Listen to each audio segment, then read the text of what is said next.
Hey, this is Erica Joy with the Erica Joy Effect, and today I have a very special guest.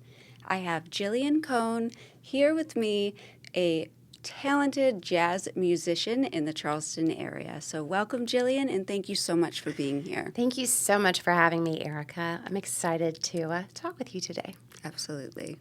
So tell me a little bit about your music inspiration. Where did this come from? At what age did you realize that you had a voice, that you could sing? Well, it's a really interesting question, and one that just has always been very sensory, if you will. When I was about 3 or 4 years old, somewhere in between, I think, I was making my bed. I lived way out in the country, and I didn't have any siblings at the time, so I kind of lived in a world of pretend, as we do. In your imagination. Like children. Right. And I remember making my bed as a little girl and throwing my blanket up in the air. And as I did that, I was vocalizing. I wasn't singing a song. I was just making noises. And when I threw that blanket up, I felt the vibration of my voice hit me back. Like at 3.5, 4 years old, my vibrato. And in that moment, I distinctly remembering, and I didn't call it singing. I didn't know to call it that. I just knew that what I had done was something that really made me feel safe. Wow. There was kind of a frequency to the sound that I have always done. I think making music and being a creative for me has always just almost been a self-soothing thing. Yeah. I find that when I'm stressed, I sing a lot. And I do think there's, from a very just natural, simple level, I think it, again, is frequency. Yeah. I think it's definitely cathartic for some to to express themselves and to express their art. And it sounds like that safe place was an important place for you to be at that time and maybe throughout your life. And, I do think that we all go through perils and we have perhaps traumatic moments in our childhood. And I just think that the one constant, the thing that I knew I was good at was making music and performing. So I've sought refuge in that into this day, 40 years later. I'm going to tell 40 years later. Yes. 40 years later, I'm still doing it, and I find just so much joy and pleasure in the process. Absolutely. And tell me a little bit about how the music from you turned into something that is really, it's different, the way that you do it. It's very... It seems vintage inspired, obviously jazz. Who are some of your muses that you saw or found to be inspiring? So when I was a little girl, I think it all goes back. My mother is something of an old soul, and growing up, I watched nothing but classic films. So I watched, Benny Goodman's orchestra and all of that. It was kind of the soundtrack of my life, all of those old big bands, and they were on a cruise ship, and Doris Day was singing. And subconsciously, I think even going to sleep at night listening to that soundtrack, as I said, it inspired something inside of me that's just always wanted to, and I don't even know if this is a word, hearken, or it's always just drawn me back to that idea of sentiment. Being sentimental and nostalgic and feeling warm and fuzzy. Yes. So for me, it's always been a very natural for all things from those days of yore. Sure. What is your? Did you watch Ginger Rogers and Fred Astaire? No, yeah. What do you have a favorite? I love Top Hat. I love Fred Astaire, obviously. Early, I love Fred Astaire and his collaborations with Audrey Hepburn, Funny Face. Yes. I love Shall We Dance. Very nice. I don't know if I can remember that one off the top of my head. It's him and Ginger, and they have this romance, and in the end they break up, and he can't dance with her because they've broken up. But so he has all of the other dancers wear a mask that looks like her on this, on a big performance. Then she comes, and it's fabulous. But yes, I love that. There's something about also too, just. This also was a big part of my kind of creative process. Not only was it singing, it was really connecting, obviously, to the lyrics, and that kind of moved into the idea of acting and being on stage. And there's something so beautiful about the classics in the fact that the character development, the storylines, the use of lighting, the nuance, Absolutely. it's just unrivaled. And I feel like we as viewers had to watch versus being told how to feel.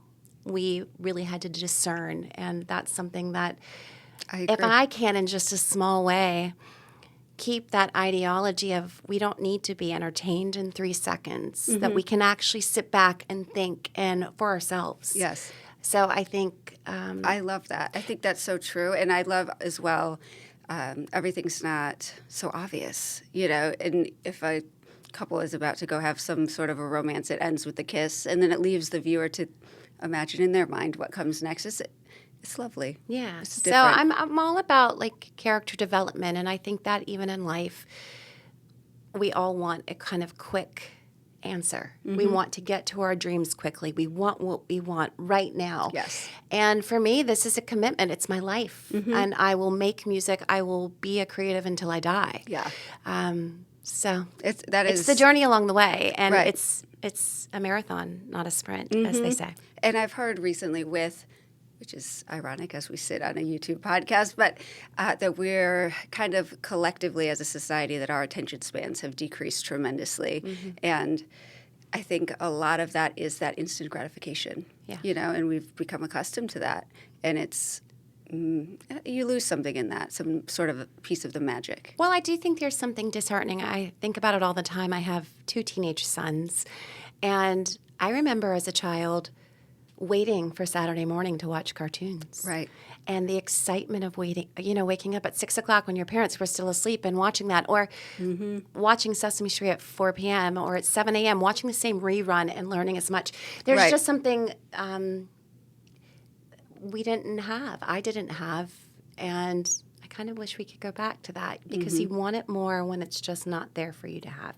And you don't take it for granted either. That is so true.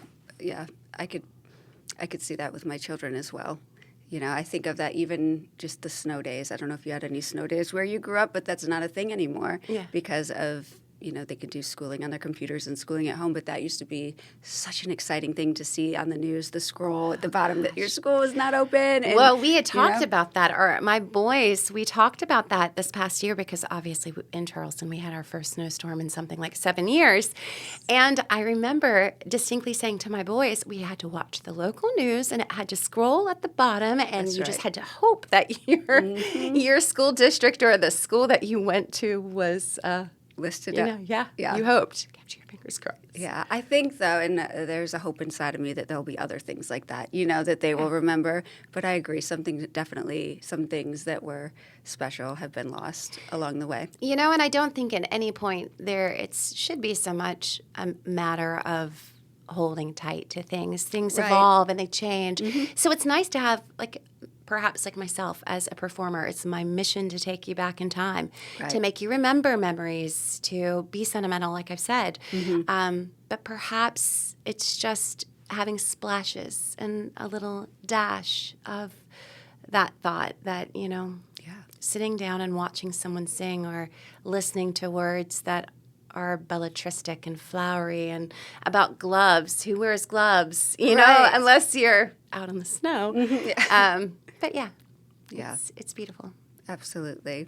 Tell me a little bit more about your life today here in Charleston, because I know that you are obviously a singer and a performer, but your day-to-day life, I know, may look very different than the way we see you in the performances that you share.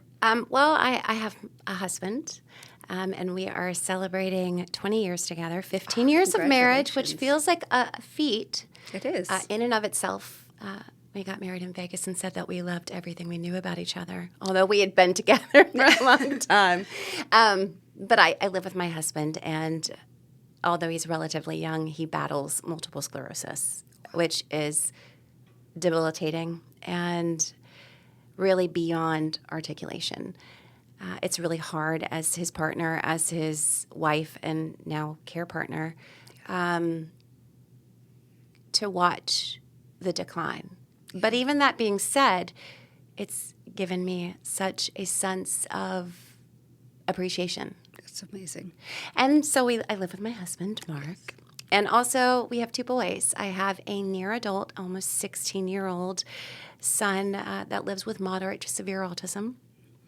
And he and I was made to be his mother when he was diagnosed at 20 months old with autism and also childhood apraxia of speech, which doesn't really get as much attention as it should. Was it a speech delay that helped identify Well, that? it's more or less just muscle memory and movement issues. Like, for instance, if you and I were to say something, and I'm speaking as a mother, not a professional in this regard. Of course. Or if you've ever had a loved one. For instance, I had my great-grandmother had a stroke, and my whole life I only ever knew she could say the word "oh." Oh, oh, oh, oh. And you could understand what she was saying, but that was kind of adult apraxia. It was like the muscle memory to make movements to speak were, a challenge. But in that process with my son, when he was diagnosed and he was my firstborn, I found my voice while I waited to hear his. Wow. And I always say that also when my husband lost his footing, I found mine. And then I have a most clever and quirky, cheeky 12-year-old who is an entrepreneur through and through. And I say it all the time. His dreams are taller than the sky.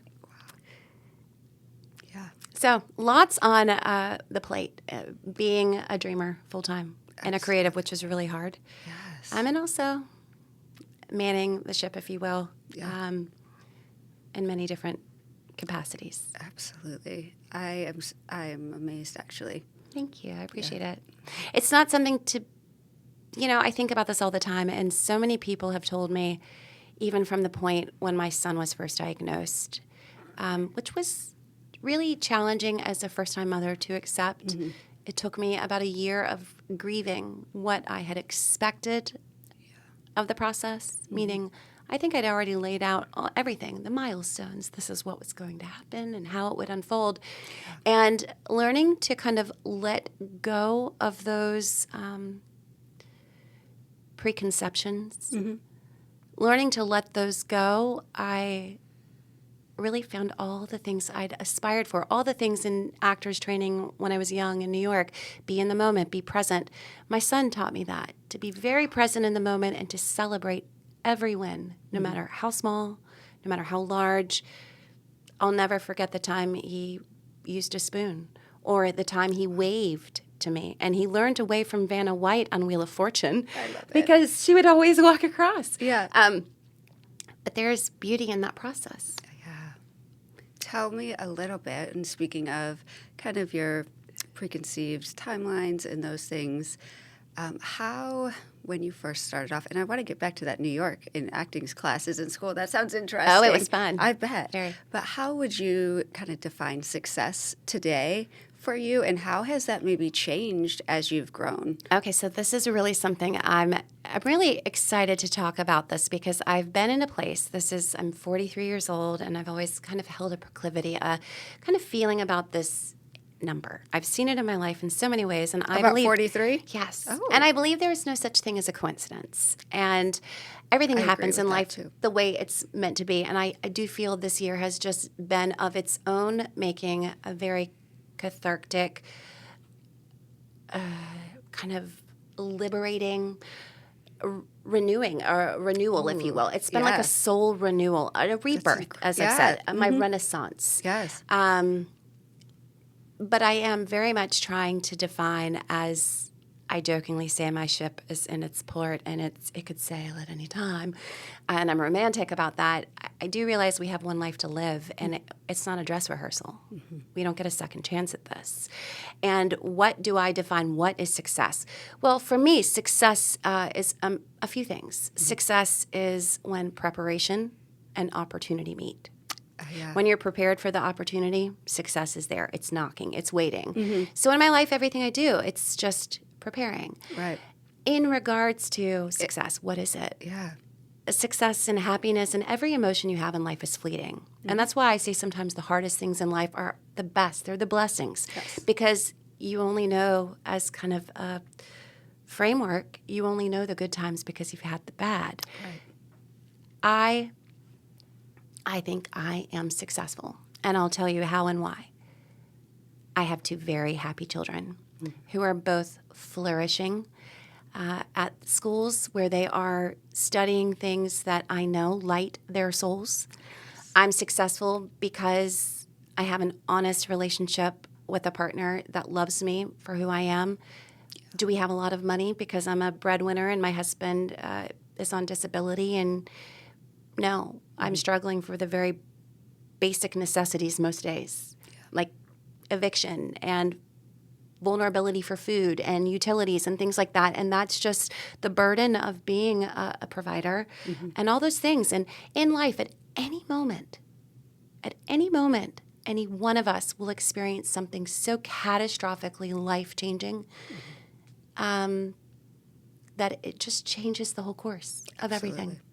So for me, I feel successful. I live my life wholly and fully in the moment. And wealth isn't monetary. Necessarily part of that. Wealth isn't monetary. Yeah. Wealth is the richness you have in the simple moments I love and the that. simple things. So take me back to New York, and was it theater? What was it? What brought you there? And tell me about that experience a little bit. Oh, yay. Well, I've not gone down this memory lane in quite a long time, so I'm very excited. So growing up in a very small southern town, I was on the stage from the time I remember, whether I was dancing, not gracefully, not quite like, Rita Hayworth or Ginger Rogers, as we were talking about a little while ago. Not like that. I was always performing and making music and musicals. Were you a pageant person? Surprisingly enough, and that's another story, so I'll go to that really quickly. I never was. I did later to get kind of assistance to go to school in New York. I'd been accepted to another acting and dramatic school. I competed in Miss South Carolina and placed top 10, but I was the only. I never was a person. I'd never done one before. I enjoy talking. I enjoy performing. I enjoy, more importantly, I think, as a person, as an entertainer, as a creative, I don't ever want to put myself in a box. I think the most important thing we have is the opportunity to connect like we are. Yes. So going back to the classics and the character development we had talked about, I knew that I was a natural in performing and I could channel the lessons I had learned to move people. And I went to the governor's school here in South Carolina, and I was always performing. And one day, out of the blue, having always admired Marilyn Monroe, James Dean, Paul Newman. Paul Newman was my favorite. Oh, my gosh. So Al Pacino, handsome. Dustin Hoffman. One day, out of the blue, I came home sick early from school, and there was a hand-addressed invitation to audition for the Lee Strasberg Theater Institute in New York City. Oh, and this is where Marilyn Monroe, James Dean, Paul Newman, those actors, Robert De Niro, where they studied. And I got permission to leave school early in my junior year, and I was the youngest person at that time to go to the Lee Strasberg Theater Institute. And I spent my summer with, for instance, Antoine from Emily in Paris. Oh, yes. We were in film class together when I was 17. Oh, my goodness. Or like Giorgio Armani, R.I.P. His recent passing was very sad. I was in classes with his French supermodels. It's incredible. It was a huge experience in method acting and meeting people. I really literally grew up across the street from a cornfield and a cotton field to the side, and a pecan tree on the side yard. Like literally, it was very rural. I never liked saying that word, but it was very humble. And I was all of a sudden in this pool of people from every corner of the globe. Wow. Shock. It must have been a huge shock. I thrived. I loved it. Yeah. I loved it. And it's something, I very much approach each song and each lyric that I aspire to interpret. I approach it from that kind of method acting standpoint. The way I feel in the moment, how is the temperature of the room? How does that affect you? How does that make you change? How does the headache you have make you reinterpret? So that's why it's so exciting as a performer when you have something like the Great American Songbook, this tried and true repertoire of songs. It's really fun to interpret them differently each time. So is that what you tend to do? You pick your sets and kind of change them up for each show depending on how it feels to you in that moment? Yeah. For me, especially when it comes to private events or things like that, I'm a person that I run amok with a theme. I always say it's much like the reason why I knew today we talked about coordinating colors that were in contrast to each other. Mm-hmm. I care about those details. Beauty is in the detail. Mm-hmm. And so, yes, if there's a theme, I'm going to find a lyric about it. I'm going to bring it all together. And then also kind of the spontaneity of not planning every moment as well, having like a whole pool of songs, hundreds of songs to kind of pull from at any given moment to know my audience. Yeah. So it's fun being a performer, but even having done this for the very vast majority of my life, I still get extreme anxiety and fear. Really? Yeah. Interesting. Really. I would not have thought that. Oh, it's very true. Everyone that works with me very close, they're always like, Gillian, take a deep breath. Just focus on the rhythm. Focus on the rhythm. It takes me time to give of that, and to also go into that special place. Yeah, so. Into the zone. Exactly. But I do think that also touching back on this time in my life, as I said, being 43 years old, embracing what I'd always perceived. For instance, I have been naturally gray. Since I'm not exaggerating, my mother was plucking gray hairs from my head at 4 years old. Oh, my gosh. So by the time I went to middle school, I was really, I was trying to hide who I was. I was embarrassed by it. My friends were noticing these things about me.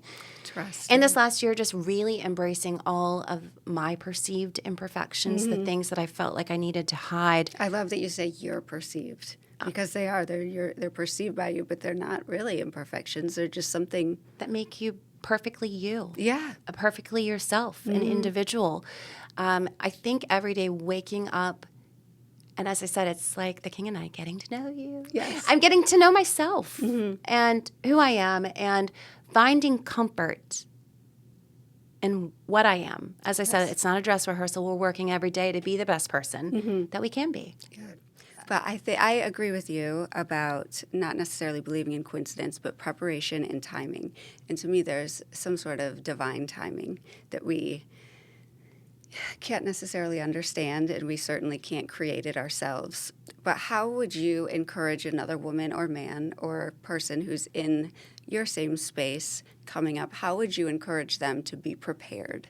What would that look like? That would just every day committing yourself to following your joy. Following your bliss. Yeah. Also giving yourself grace. I talk about this all the time, and I've learned patience in my life. I think when I was young, I had a very finite dream. I wanted to be on Broadway.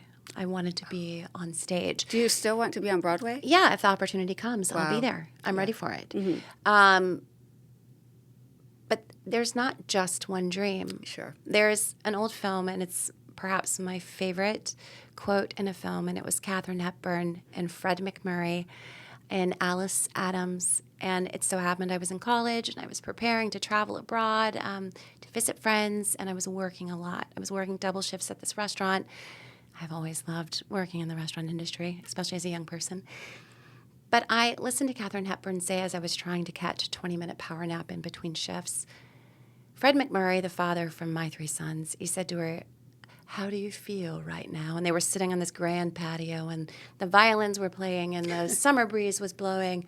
And she said, well, Fred, because Katharine Hepburn has the most infectious voice, and there's this unbridled excitement for life in her voice. But she said, "I'm thinking about how happily sad I am." And I remember being on my stomach, as I said, trying to just power nap, nothing more. But it was profound in that moment. I thought about the oxymoron that is life. For all that we chase, it's so fleeting. There has to be appreciation for the journey. Yeah. So my advice to any young person that's a creative, give yourself grace. Yeah. I didn't sing for a decade. I owned a restaurant with my husband here in Charleston. Wow. We met and fell in love, and it was very Italian, and I felt like Audrey Hepburn and Roman Holiday or Sophia Loren.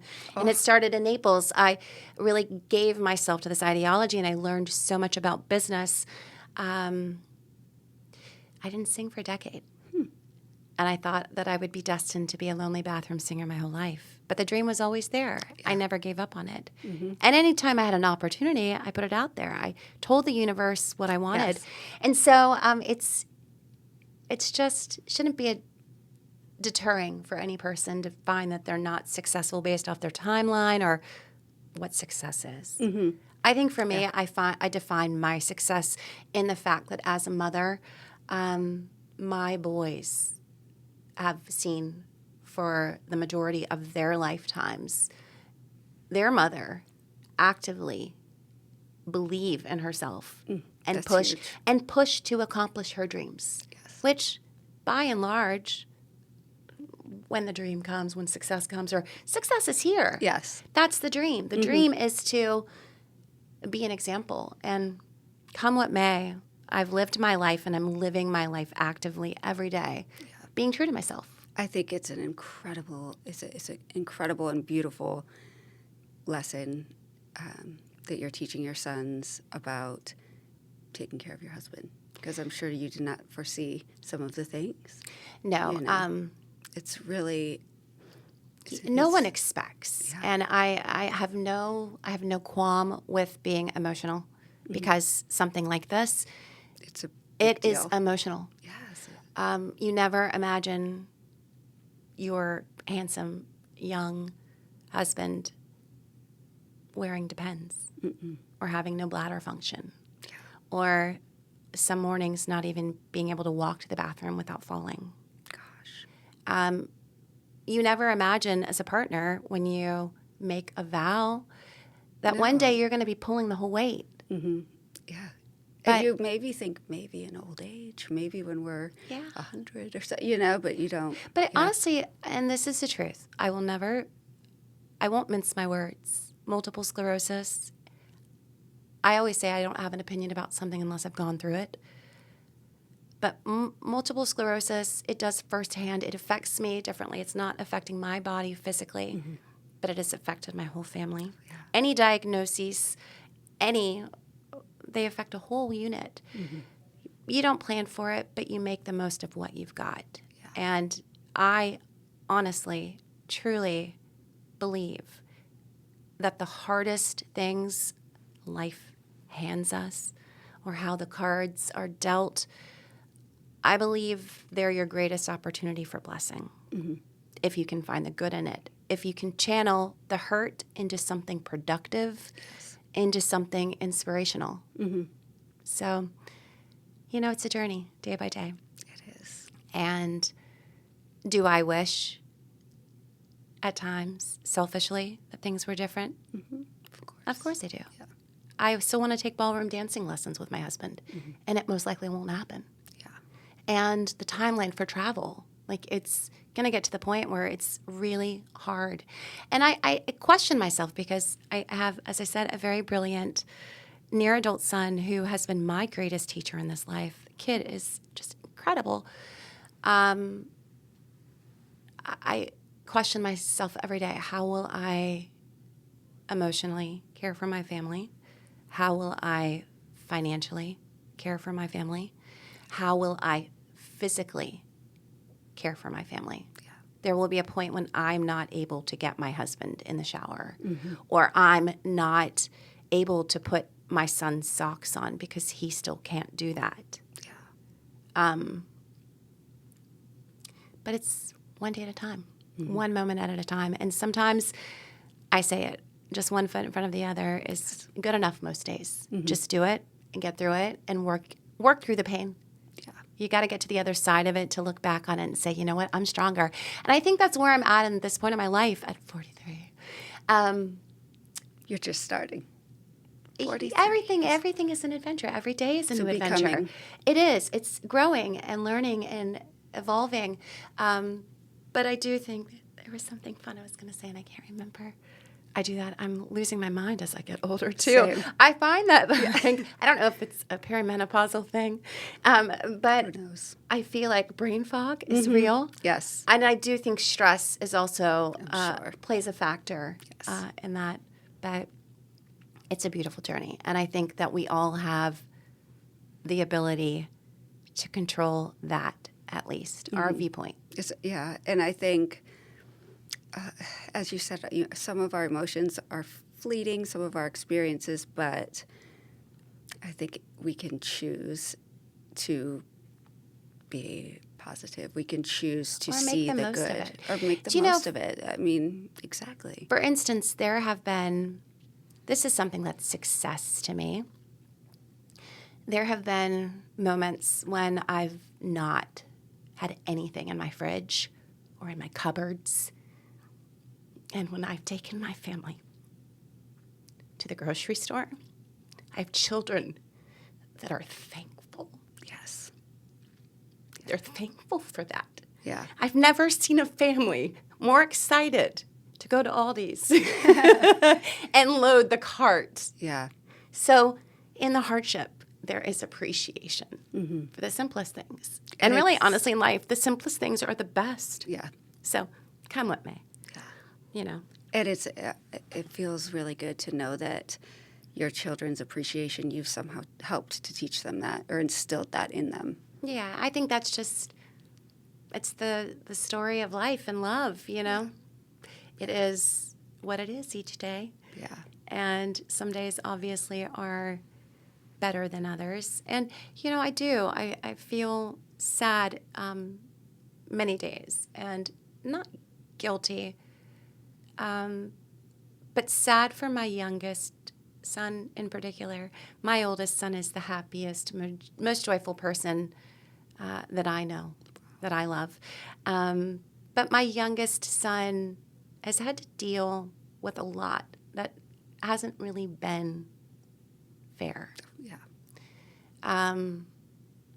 But at the same time, he's gotten to where he is, and he's accomplished a lot of his own making. He knows what he wants.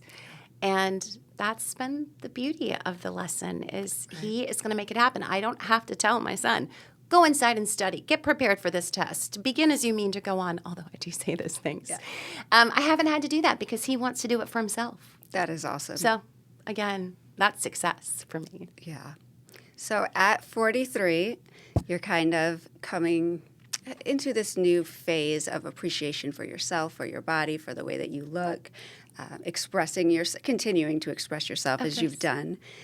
What do you think is next for you in the next chapter? What are you currently planting some seeds for and hoping will bloom? I've been planting a number of seeds. Let's hear them. Let me think how I really want to put this. I've had a lot of really big opportunities, nearly and almost come to fruition. And we're still on the precipice of some, for me. I love that feeling. You could feel it, right? And you know something? I'm not wishing for it to happen right now because I like sitting here in this moment. It's almost like my example of the way I feel in August. I almost love August almost as much as October. October because it's the anticipation of fall. My favorite season. It's coming. It's around the corner. Mm-hmm.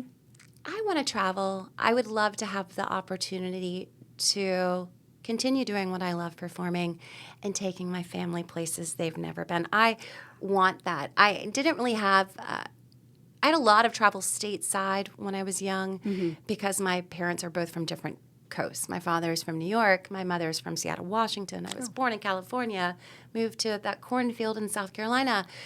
So a lot of travel for family and what have you.